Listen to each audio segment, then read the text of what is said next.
umiyak po ako kasi, alam niyo po yun yung from 10 tablets. Parang, sabi ko, Lord, sabi ng doctor, you don't need to take anymore. Wow! Way back, December 2018, I undergo po angioplasty. Meron po akong bara sa puso. Yung aorta, yun po, may bara po ako doon.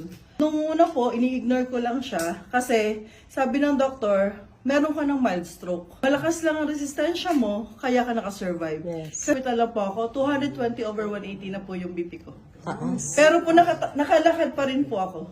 Tapos sabi ng doctor sa akin, ang lakas ng resistensya mo, tsaka sabi niya, baka malakas ka dun sa taas. Sabi niya gano'n. Kasi my father died 2 days po bago ako naperahan. I stayed 55 days sa hospital to recover po. So I was taking my medicine po. 10 po yung maintenance ko eh. I have my Concor,